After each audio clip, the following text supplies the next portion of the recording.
Everyone will tell you Vancouver is beautiful. Almost nobody will tell you what it actually costs to live here. I'm going to give you both sides, no sugar on top, just like me. Hola, soy Yaoska Climaco from eXp Realty, and I've been helping first-time home buyers in Metro Vancouver. So when I tell you the good and the bad, today is not from a brochure, it's from actually living it. Quick heads up, before we start, I'm a licensed real estate agent.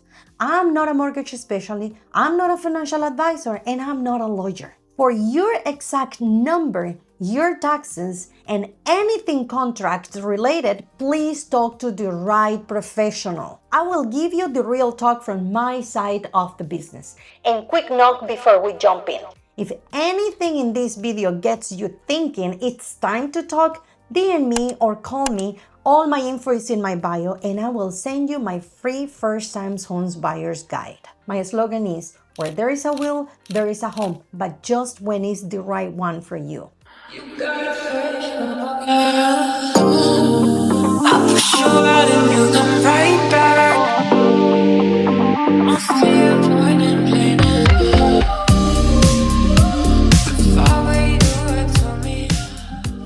Moving to a new city is a lot like walking into a brand new school on day one. Lost thing. Vancouver is exactly like that. And there was one thing that made me want to leave my very first year.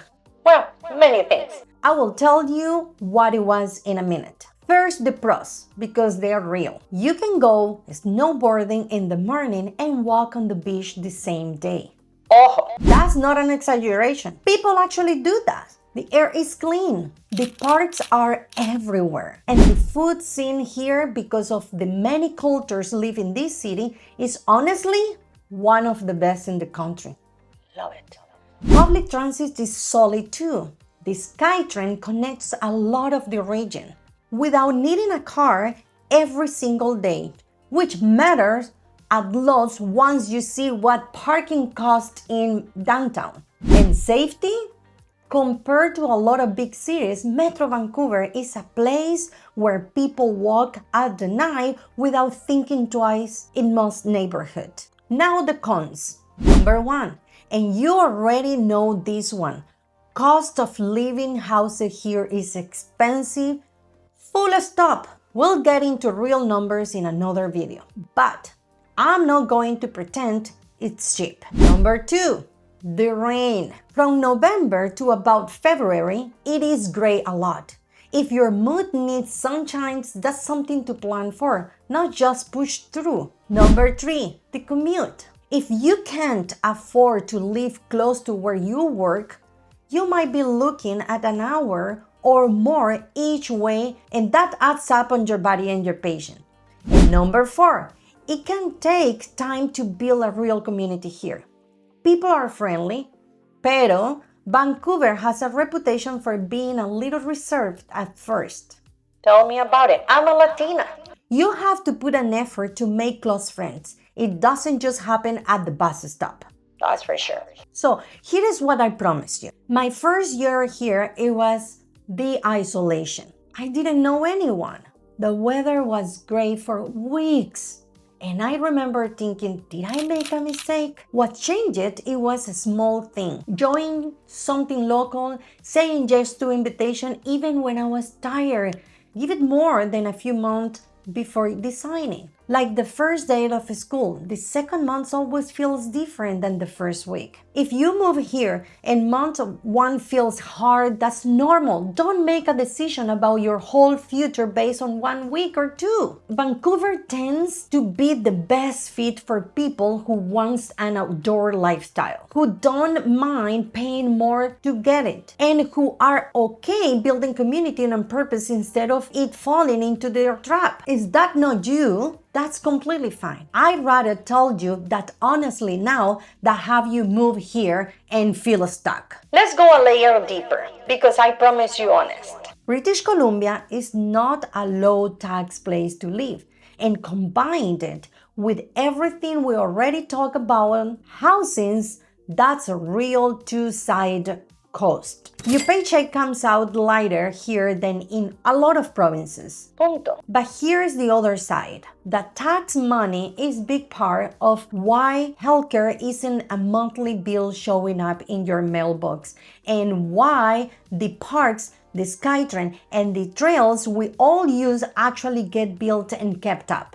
I'm not telling you it balances out perfectly for everyone. I'm telling you to know both sides of the coin before you pack a single box. Talk to an accountant about what it actually means for your income, not a comment section. Now here's the part that keeps people here even after they done the tax math. Summer in Vancouver is honestly one of the best kept secrets in the country.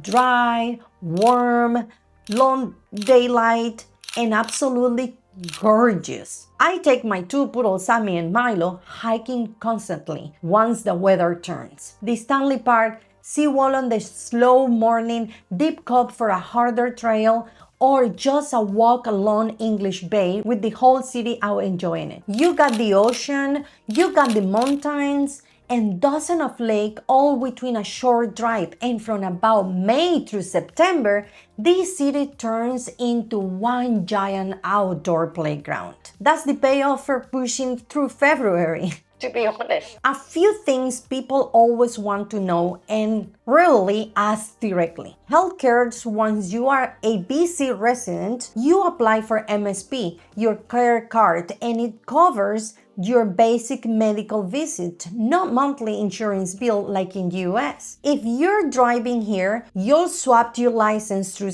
ICBC, BC's insurance provider. And yes, car insurance here is public, not private, which surprises a lot of people moving from other provinces or countries. And the weather isn't one thing. Expect great and wet November through February, and generally beautiful April through September. Plan your first visit or your move around that if you can. It changes your first impression completely. Let's answer a few more things people search but rarely ask me directly. Is Vancouver safe? Compared to a lot of big cities, yes, especially in the residential neighborhoods. Like anywhere.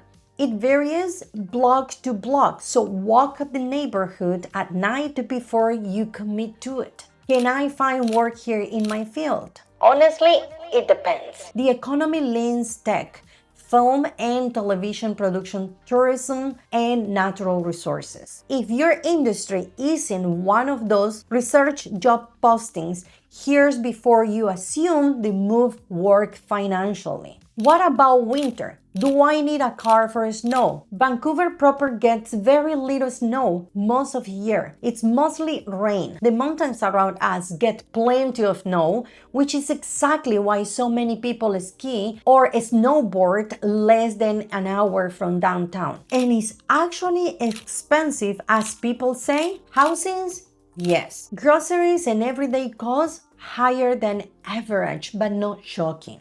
It's really the roof over your head that changes the whole question, and that warrants its own conversation with a realtor before you decide anything. People hear gray winters and picture the whole year that way. So let me break down all 4 seasons, honestly. Spring here is generally gorgeous.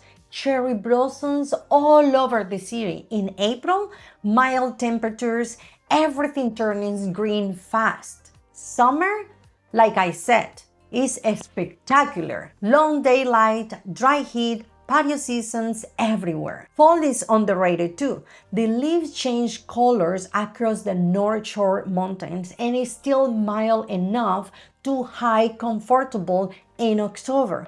I love fall. Winter is the ones people worry about and is deserved an honest answer. It's wet and gray more than it's cold. Rain, not snow most day, with temperatures that rarely drop far below freezing in the city itself. The trick a lot of locals use, myself included, is getting outside anyway. A rainy walk on the seawall with Sammy and Milo still beats sitting inside scrolling your phone. Invest in a proper rain jacket and stop expecting postcard from November to February. And the winter gets a lot of extra easier to enjoy. Here is one more honest one. BC sits in an earthquake zone, and while a major one hasn't hit in a very, very long time, is part of living here. Buildings built to current code account for this, and earthquake insurance is available as an add-on if it's give you a peace of mind. I don't say this to scare you at all. No, I don't like earthquakes. You know, my country is well known because we have many, most of the time, the whole year. Of course, no big ones, but we have. I don't say this to scare you.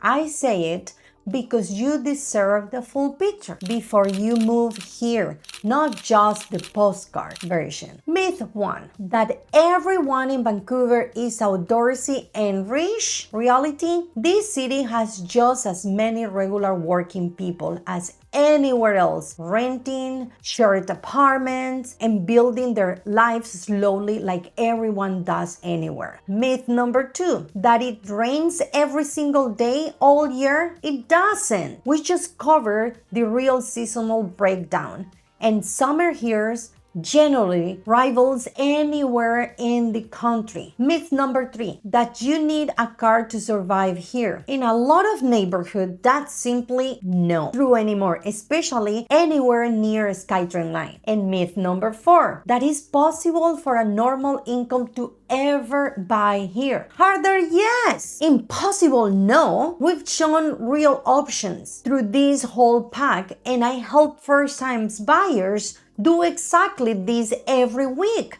If a close friend called me tonight asking whether to move here, I wouldn't give them a sales pitch. I'll give them exactly what I gave you in this video. The real pros, the real cons, and my own experience from 6 years of living it. And I will tell them that if they are the kind of person who lights up thinking about a hike with a dog on the beach afternoon, or mountains on the horizon on their drive home, this city will give that back to them tenfold, the way it has for Sammy and Milo and me every single year we've been here. That's not a sales pitch either. That's just true. A few more practical things nobody puts in a moving checklist. If you're coming from outside Canada, you'll want a social insurance number before you can legally work, and depending on your immigration status. That process can take anywhere from a few days to several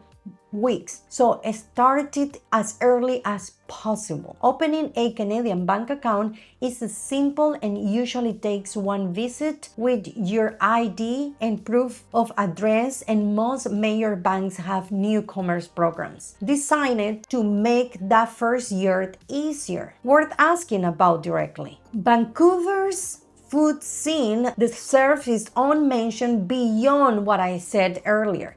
This is generally one of the most diverse food cities in North America, with incredible options across Chinese, Japanese, Indian, Persian, and Vietnamese cuisine, often within walking distance of each other, in neighborhoods like Commercial Drive or the Punjabi Market. On healthcare specifically, note that MSP has a waiting period after you first arrive, usually about 3 months, so private travel insurance to bridge that gap is worth researching before you land. No after. Public school registrations works through catchment, zones tied to your address. So if schools matter to your decision, research the specific catchment for any address you're seriously considering, not just the city reputation overall. And one more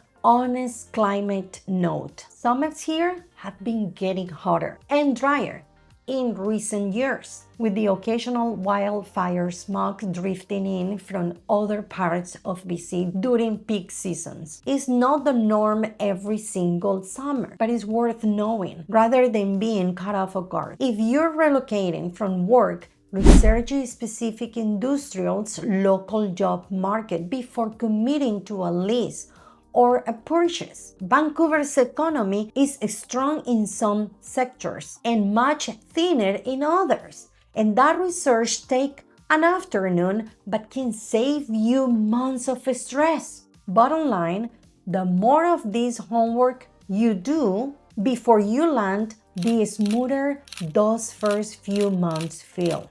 That's true, whether you're moving across the country or across the world. So, real quick, the pros: nature, food, transit, safety. The cons: cost, great winters, commute, and community takes real effort. Así de simple. If this helped, hit the subscribe. I post a new one every week. DM me or call me. All my info is in my bio. And if you DM me the word relocate, I'll send you my free first-time homes buyer's guide. No charge, no pressure, no sales pitch. And I mean that. My goal has never been to get you into the biggest purchase you can qualify for. My goal is to get you into the right home for you, the one that actually fits your life. I'm Yaoska Climaco with eXp Realty. Nos vemos en el próximo video. Bye bye.